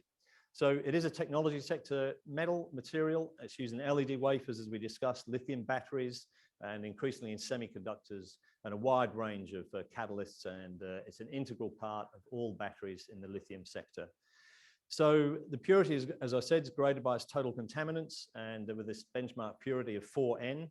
But the end product is really where it's all happening. It's all about the particle shape, the morphology, size, uniformity. And those are the critical things that the end users look for. And it's one of the big areas that we'll be building out our capabilities in, as I said. So demand forecast to outstrip production within the next few years. These graphs are probably a couple of years out of date, but from put together in 2017-18. But in fact, the demand has actually gone exactly as planned. So we're looking to grow 300–400% by the end of this decade. And so that's about when we should be coming into production, if not well into production. And it's a great place to be. So I say we're the new player. That's a pun on the fact that the deposit is at Lake Hope. It's a salt lake or a player system, as we call them in Western Australia. And when you go to the place, it's almost magical. It's an amazing little area, and you have to go there to really understand what it is that we've kind of got our hands on here, because we believe that what lies beneath it is our transformational acquisition. Now, we're very close to producing our maiden resource. At this stage, we're only allowed to talk about what's called an exploration target, which is a range of the possible tons and grade that we have. So I'll read this out, but it's 2.4 million tons to 4.7 million at a grade of between about 24 to 27% alumina. And so we're going to contain somewhere between 630,000 and up to 1.25 million tons of aluminium oxide alumina. So we can pick a middle figure, it's about 1 million tons. And we believe that most of that can be processed into high purity alumina. And there's a multi-decade mine sitting there right in front of us. And as we discussed, what might that be worth? Well, the current market price for 4N is in that range, 15 to 25,000 US dollars. If you multiply that by 1 million, you'll come up with a number which is just about as magical as the lake. So here we are doing our high-tech drill out. This is Roland Gotthard. Roland was the discoverer of this deposit and also of the unique disruptive metallurgical process that we think is going to shake up the industry once we get going. And we can actually drill out this amazing value of metal using push tubes with a rubber hammer. And we go down about 1 to 2 meters and it comes out looking like that. It's plasticine, it's made of a unique material. So we've drilled out this ore body for probably less than $100,000. I mean, it's ludicrous. It's absolutely ludicrous. And not only that, it's naturally very fine grained. So virtually every part of it is less than 16 micron in size, and the bulk of it, as we see here, is about 5 micron. So I would put it to you that we possibly have or will have the shallowest, highest grade open pit anywhere. It's high grade, it's 25% aluminium, it's soft, it's shallow, it's free digging, limited infrastructure required. There's no pre-stripping, no selective mining, naturally no crushing, no grinding. We're going to be able to truck this material off-site to an industrial yard, which will be much easier to permit. So that's going to leave behind a minuscule environmental footprint. The salt lake is biologically sterile. There's not a blade of grass or any rare plant on it. And there's no stegofauna. It's too acidic. We're going to have very low carbon emissions. I like to joke that the main carbon emission is going to come from the smoke from the 3 truck drivers and digger driver that's going to actually move this material off site for us. It'll be demountables. There's no requirement for tailings. There's no requirement for water. So limited rehabilitation and mine closure issues. And here I am doing the pre-strip with a shovel. So this is what the 2 lakes look like. It is a quite a relatively remote area, but you'll see there's a marked line trending from the northwest to the southeast, and that's actually a fire break. So not only do we not have to do any clearing on site, there's actually a very wide road already driven right up to the side of the lake, and so there's very little rehab required in through that. And this is the drilling that we've done to date. We've got more assays to come. We think that overall the size and grade might improve a little bit, but the key thing there is that virtually the entire lake bed is an ore body. Carrying more than 22%, but the high grades are obviously there in the pink at 27% plus. And those pink areas themselves will provide probably 20 years of production. And we're going to leave behind a hole that's no more than 2 meters deep. So it's quite amazing. So where are we? Where is the Magic Lake? It's located about 500 kilometers east of Perth. It's 50 kilometers from a major nickel mining center. Infrastructure is good. And because of the cheapness of the mining, we're going to be able to truck this stuff off-site. It's basically direct shipping ore to an off-site processing yard, which could be in anywhere from Perth, Esperance, or even in Kalgoorlie. And there's lots of grants and development for building new infrastructure in remote areas of WA. So not only is the ore body unique, the fact that it's so fine-grained actually leads to some very interesting kinetics. And it allows us to apply a sulfuric acid-based leach and process to this material. And basically in work that's been done almost on somebody's kitchen, but supervised by ALS Laboratories in Perth, we're getting great recoveries. And we've been able to produce 4N from this material. And so the pre-feasibility study, which is now underway, is very much focused on the process optimization. There's no more drilling required. There's not much more work required to do. We'll be lodging a mining lease application by the middle of the year. And so full on into feasibility studies and aim to get to production as quickly as we can. Why is this important? The reason is that most HPA has been produced using aluminium metal. It's produced by the Japanese and the Chinese with quite considerable OPEX costs. And this graph here shows the scale. So that's dollars per kilogram, but you can convert that to $1,000 per ton. So the Chinese and the Japanese are sort of producing in the sort of $15,000 to $20,000 per ton. New entrants, and Alpha HPA is by far the market leader in this area. They're doing a fantastic job. They've got their capex down at around about 6,000 to 7,000 US. We believe that we're going to be down there. And these are cost disruptive hydrometallurgical processes that are shaking up the HPA world. And it's one of the reasons that Remus at A4N, Alpha HPA, are being run off their feet now with demand. So we aim to be in that space. And of course, Alpha HPA, ASX A4N, their market cap's gone from 10 million to, in fact, probably 650 million or more in the last few years, and growing by day as people realize what a great space this is to be in. And we believe that we can be on that same journey. Now, none of this is going to happen without us being able to engage with the native title community here, which is the Ngaju. We've dealt with them before. They're very open to mining and being involved in the process. We look forward to engaging with them more so than we've already done. We'll have heritage surveys underway, hopefully later this year, and basically clear the way almost immediately for mining, subject to our discussions and negotiations with them. And it's something that we're looking forward to. So about Impact, look, we have been around for some time. As I say, we've been looking for a transformational opportunity. We found a few small things ourselves. They never grew. We've always had our eye open for something unusual, something different. This ticks all the boxes for us. And it was a case of, oh my God, when I saw this thing, I'm going to have to do this. I have no option but to give our shareholders a chance of participating in this. And we've certainly received a bit of attention in the marketplace, sort of 30% or so. But I think this will be a slow burn story as we tell it far and wide. And as we demonstrate that we've got the capability to deliver on the metallurgy, deliver on the end product, we're going to start to grow considerably. And we're going to be putting the right team in place to do that. So as I like to joke, for the first time in 16 years, we can actually put a relatively concrete forward plan in place rather than rolling the dice on the next drill hole. So look, we've got a scoping study and a maiden resource underway. There's been a lot of work done at a good level on the scoping study. And once that comes out, you'll be able to see the value that we've been able to place on this deposit in terms of the NPV, the EBITDA, and what's going to drive us to a significantly higher market cap than where we are now. And then we'll be going forward over the next, we'll also be lodging a mining lease, I will say, by the middle of the year, and then put ourselves firmly on the road to production, building a pilot plant once the PFS is finished, growing our end market use and delivering on our, hopefully, goals over the next 3 to 4 years, and then finalizing finally entering the supply deficit that's supposed to exist in that time. So thank you for listening to the story. We're at the booth, and enjoy the rest of the conference. Thank you. Thank you very much indeed, Michael. That's booth 67 of the excellent presentation there, Dr. Michael Jones. Next up, we have Mr. Andrew Worland, International Graphite.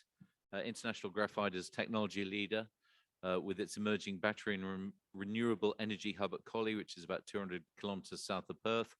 Pilot plant for graphite micronizing even, with a high temperature purification furnace. It owns the Spheridel Graphite project as well. Please welcome Managing Director and CEO, Andrew Worland.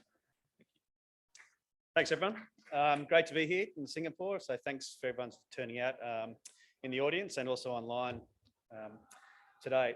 Our vision at International Graphite is to be Western Australia's first fully integrated mine-to-market producer of graphite battery anode material. We have two wonderful assets, which we think will deliver on that. It's the Springdale Graphite project in the south of Western Australia, and 450 kilometres from there, the Collie downstream processing facilities that we're hoping to build in the coming years. On the right there, you'll see the Premier of Western Australia, Mr. Mark McGowan, who opened our research and development facilities in Collie last November, and that's the commencement of our commitment to the development of Collie, new industry in Collie.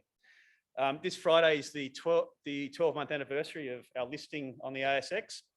So hopefully during the course of this presentation, you'll see some of the great work that we've done over that 12 months and be excited about certainly for the next 12 and beyond. Let me just touch briefly on the graphite market, if I can. What's driving the market? The uptake in electric vehicle lithium-ion batteries is the driver. Let's just bear with me a second.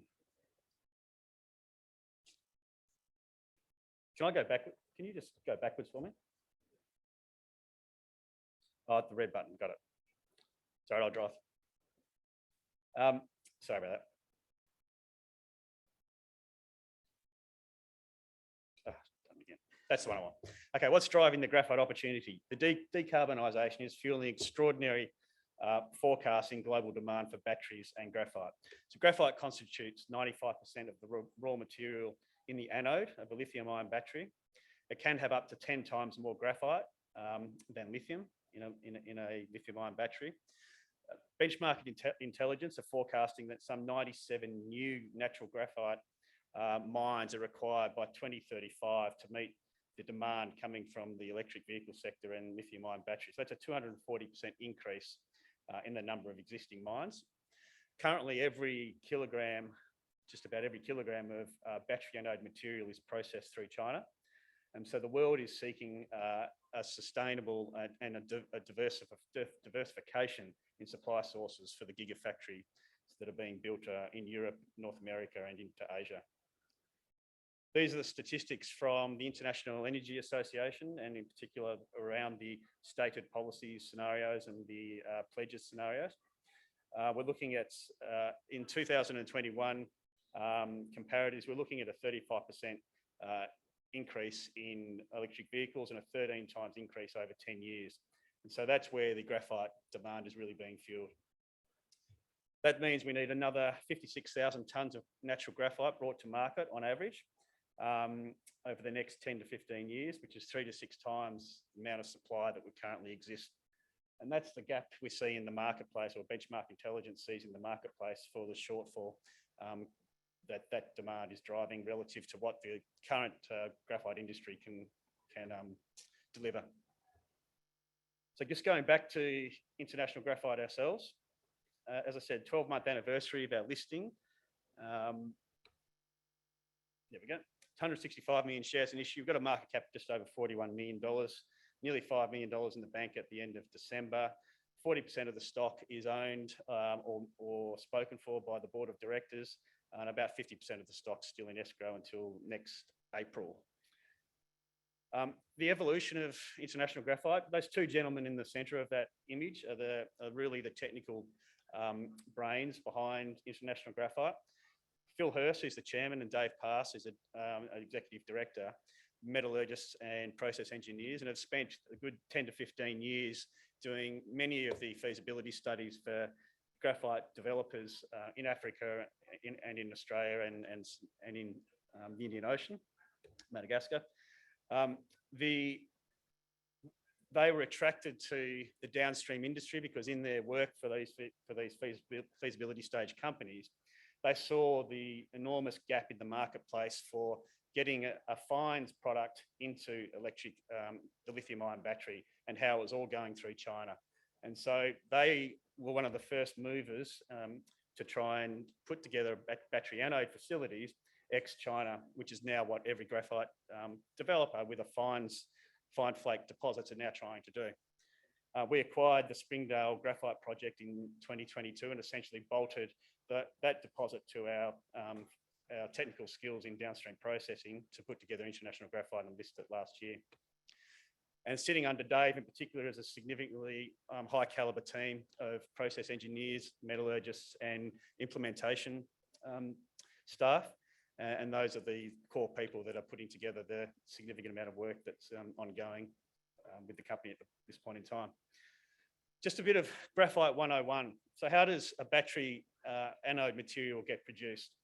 On the top there, you've got your typical concentrate production route. You mine, process concentrate, flotation, and into preparing a 95% graphite concentrate. then that concentrate will either be a fine flake, a coarse flake, or a jumbo flake. And historically, the jumbo flake and the coarser flake is what you've heard graphite companies promoting, because that's got its own industrial market and application. It's the fine flake that's now becoming imperative for the battery anode industry. And we're talking sort of 150 to 180 microns and below. And the Springdale mine that we have in Western Australia is quite unique in that it's almost entirely fine flake and below 150 microns. So it's perfectly suited for going down the battery anode path. Then you have essentially 4 steps to get to your battery anode. You have to micronize it. So you're really taking your 150 to 180 micron material concentrate down to 15 to 23 microns. And that's an energy step. Spheroidizing is the next step, where you're essentially shaping the graphite, and then you purify it. As I said before, 95% is the typical concentrate grade. You're looking to take that 95 up to 99.95%, and that's done either through a chemical process or a pyromet process. You then have an intermediate product, which is for which there's a market, and you can see on the right-hand side there some indicative pricing that Benchmark Intelligence have been publishing. So from the fine flake of about $800 a tonne at that micron through to $3,000 plus for a spheroidized purified graphite. And the real value is going that final step to coating, which is at least $8,500 a tonne, but can vary significantly above that depending on the individual contract position and the nature of your material. And that's the step that International Graphite's looking to take to get from an take our graphite concentrate all the way through to battery anode material. Why are we setting up in Collie? Downstream processing, as we all know, is generally speaking power hungry. And so therefore getting competitively priced power is essential to any downstream operation. And we're seeing through the Kwinana southwest strip here of WA that there's significant industry being brought to take advantage of the proximity that that area has to power. And in particular, Collie, as we know, is transitioning itself into a renewable energy hub and will be the centre of the transmission of power from renewable energy sources over time.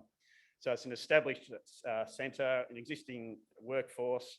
The state government's putting in a significant amount of capital into the area to transform it from its historical industries and bring new industries into the town. So we see ourselves getting quite a significant amount of government support in Collie for our battery anode facilities. Our first step towards being a cash flow producer is to implement a micronizing facility. And the genesis of this was Phil and Dave as the creators of International Graphite, the founders of International Graphite, and their relationship with the state government to bring business to Collie.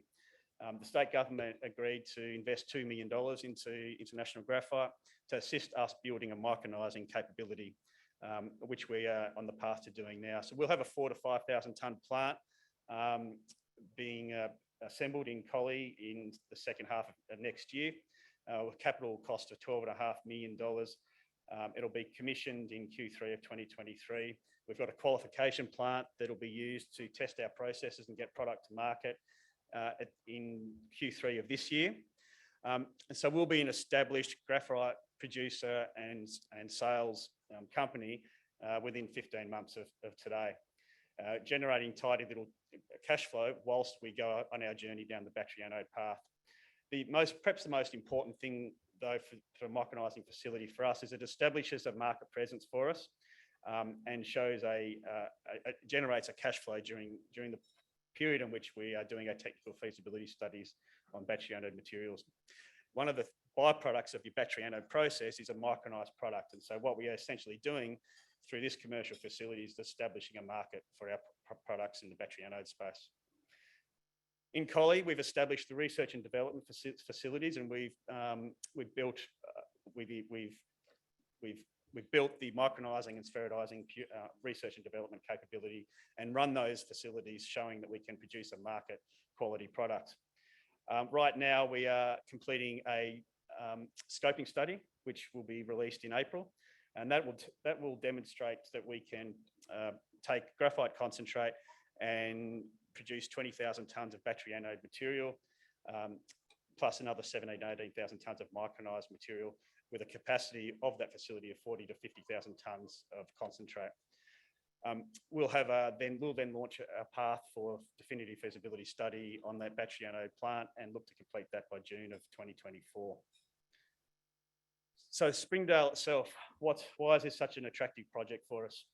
We've got an existing mineral resource there of 15 million tonnes at 6% graphite with a high grade zone of 2.6 million tonnes at 17% TGC. It's 100% owned, it's on cleared agricultural land. And so our permitting activities should be reasonably seamless. We inherited a aeromagnetic survey, which is an extremely exciting piece of data for us. I'll come to that in a moment as to why that's been so significant. We inherited 12,000 metres of drilling. We've done another, 8,000 metres of drilling. We've done another 12,000 metres of drilling in the 12 months.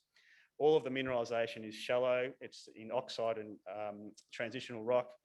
The flake size is consistent across the deposits, and it'll be amenable to conventional flotation. We've already demonstrated that the material is also suitable for battery anode material through test work in Germany. This is the exciting piece of our land holding. The hockey stick in yellow and the other yellow shaded area is the existing mineral resource. Over the last 12 months, we've gone in and infill drilled that, and we've also stepped out and done some exploration drilling at a prospect called Far West, Central and South, as well as in SDE1. So there's 3 new discoveries that we made on this land holding. We think we've got a 4th discovery, which assays are currently due on, and we'll have an upgraded mineral resource for this by the end of Q2 of this year. So this deposit is significantly larger than the resource that we inherited or acquired through Comet Resources. We think it's going to be a significant long life mine. We've done some flotation work on some exploration work out at SDE1, and that behaved totally consistent with the work that's inside that mineral resource. So I think we've got consistency across the land holding. And that cross-section there you can look at in your own time. It shows just how shallow the mineralisation is. And so we're going to have a very simple operation. So speaking of which, 500,000 tonne sort of capacity of a plant, produce 40 to 50,000 tonne of concentrate. It'll be mined over shallow, multiple open pits, all in weathered or oxide rock. It'll be primarily free dig with limited drill and blast, conventional mining equipment, day shift only, and producing a concentrate that'll be then trucked to Collie. So just to conclude, we think we've got the right foundations for success. We're in the right commodity, growing demand. We've got the right type of geology and the right type of mineralisation with the fine flake nature of the deposit. We're in the best location in the world in terms of mine. Nobody else could boast having a mine to market strategy in a jurisdiction that's any better than Western Australia. We'll have early cash flow through the graphite micronizing facility in 2024. We'll complete our BAM feasibility studies over the course of the next 12 to 15 months. And we have an expert team of graphite engineers and process metallurgists that are capable of executing this project. And I think that will conclude the talk. Cheers. Andrew is at booth 17, which is literally 2 meters outside here, so easy to find on your way out. Last up in this session is Nexus Minerals, another of the ASX listed. The Aussies are coming. Presenters today is Andy Tudor. Andy is a geologist with over 36 years experience gained in the mining industry, including roles as MD, CEO of many ASX listed companies. Nexus has a portfolio of gold tenements in WA, but more importantly for today, critical mineral targets in Victoria and New South Wales. Welcome, Andy. Thanks very much. I'm here today to tell you about the Nexus Minerals and our future-facing mineral exploration activities. Nexus Minerals has 325 million shares on offer, roughly 16 cents. Giving us a market cap of around the $52 million. And with cash at the end of last year of just on $7 million, it's a very solid and strong position for the company to be in. Add that a board and management team with well over 100 years combined mineral exploration and mining experience, and it's a very solid company base. Our company projects, as just previously described, we've been in the Eastern Goldfields now for the last nearly 10 years.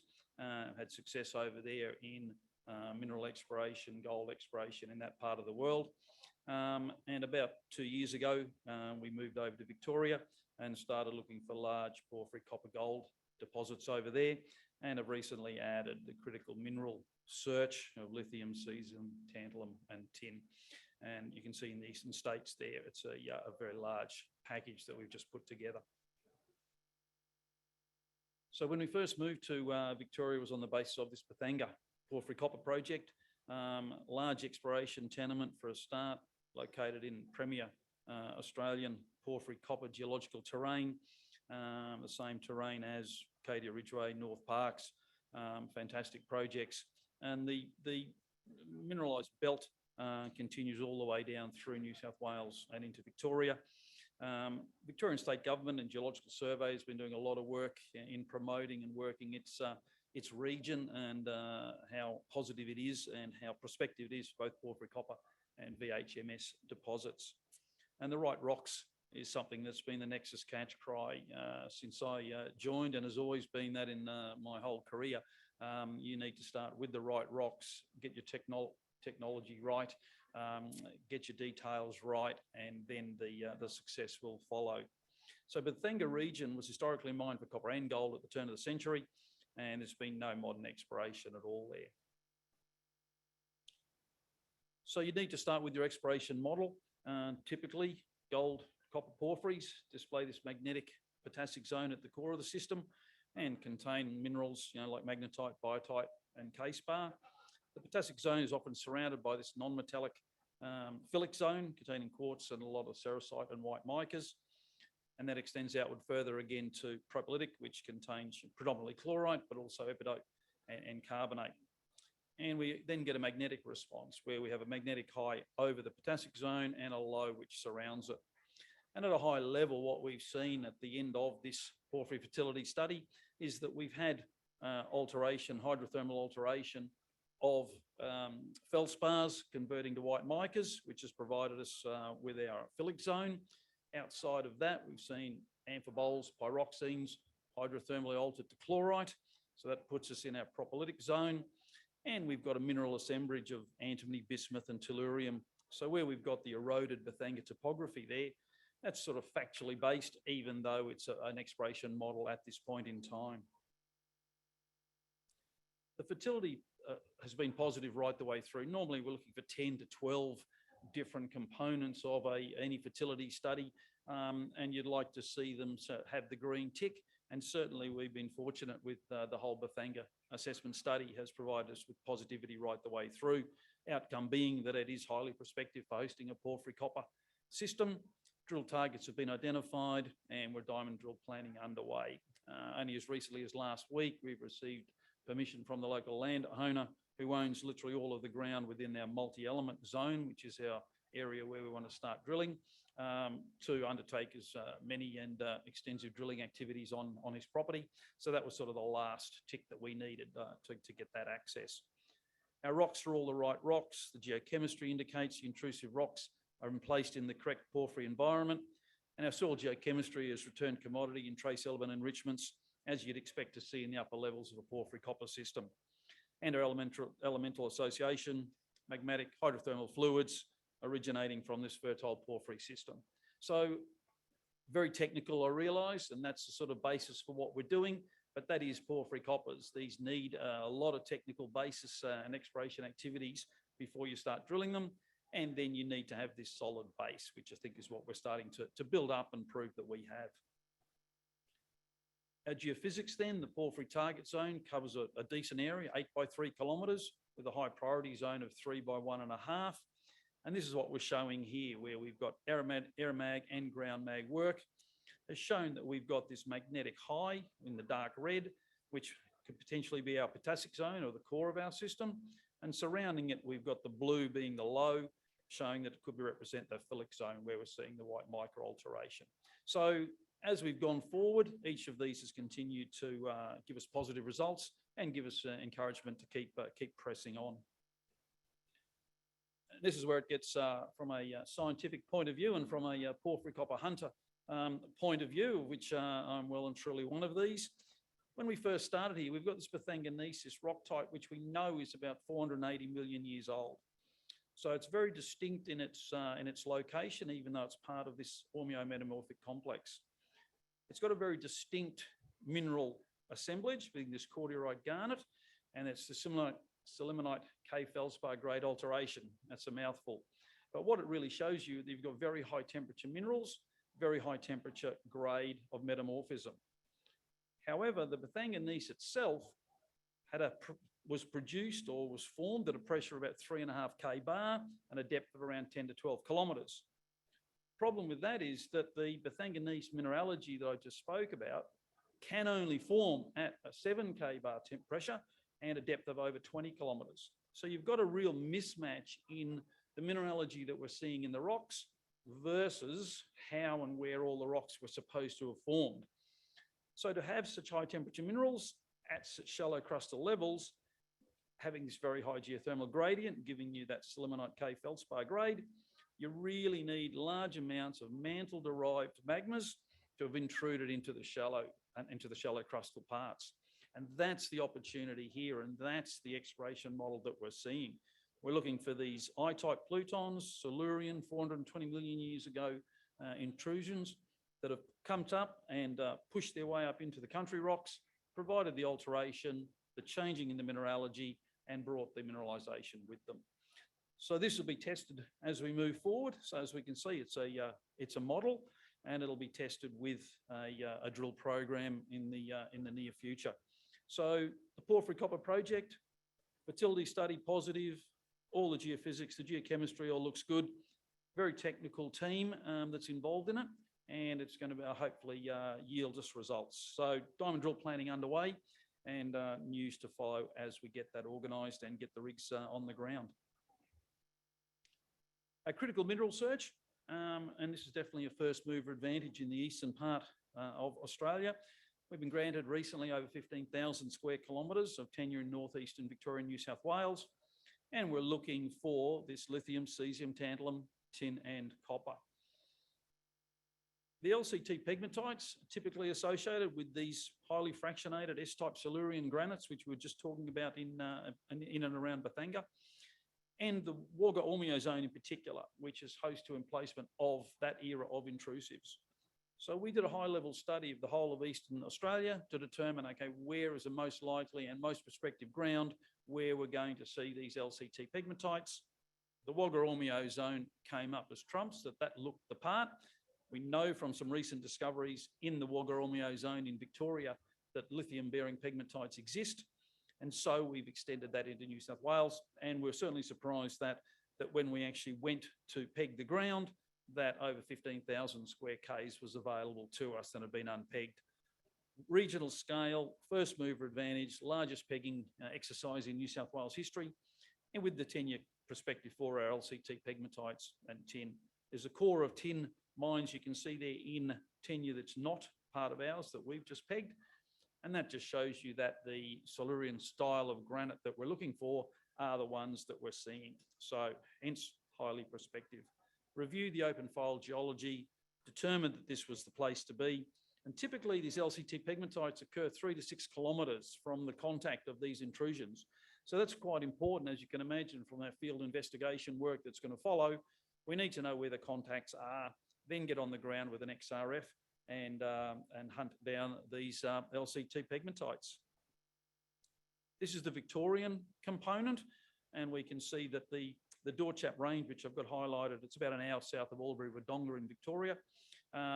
Lithium-bearing pegmatites been discovered there, and the company is actually just, Dart Mining is actually drilling there as we speak, and just put out an announcement today showing some good pegmatites at depth there.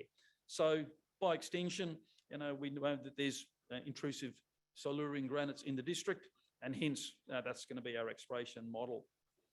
Granule we've been granted, and it hosts this Thalogolong Silurian granite again. So we're exploring 3 to 6 kilometres away. We've identified extensive pegmatites on the ground. mapping and sampling programs underway, and this XRF orientation survey will commence once we get the unit over there in about the 3rd week of April.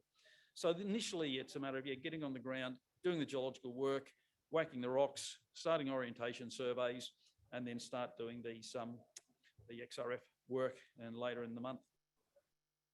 Merrimack was a project that we've just taken now under abutting our application tenement in Victoria. This Mount Wills granite that you can see there, it's this intrusive, the correct aged intrusive, permissive, suitable for fertile LCT pegmatites, and the ground to the north of it, held by another entity, the Dorchap LCT pegmatite swarm. And you can see there we're looking for this 3 to 6 kilometres again from the contact zone, and that's a line already of historical tin pegmatites there. So it's a matter of the same thing, getting on the ground and then starting the orientation survey. The work plan then, the porphyry fertility assessment has all come up positive at Bathanga, diamond drill targets identified, and we'll get our drill program completed this quarter and hopefully get the program started in the second half of the year. It'll be a large scale, significant, deep diamond drill program, so a fair bit of work needs to go into it before we hit the ground. The LCT pegmatite search through New South Wales, regional geochemistry, regional geophysical data sets brought together, determine where the contacts are between these permissive granites, and then start hitting the ground and doing ground truthing. Grania and Merrimack were already on the ground. We've got 2 crews over there right now, and we'll wait for the granting of the final part of the tenure. So by summary, Victoria and New South Wales critical mineral search, Bathanga porphyry copper, very positive fertility assessment, and we are drill ready. The LCT pegmatite search through New South Wales, 15,000 square kilometres, recently granted, commenced work there. Grania and Merrimack, we're on the ground exploring as we speak. And in Victoria, we'll wait for this final parts of the tenement package that are under application. So Nexus Minerals continues to have the quality projects, certainly the right rocks, a professional management experienced management team, and we're well funded with 7 million cash on hand. So thank you much for your time. Thank you very much indeed, Andy. That's really interesting. Andy is available for further chats, booth 84, which is literally just outside the door. That concludes this session.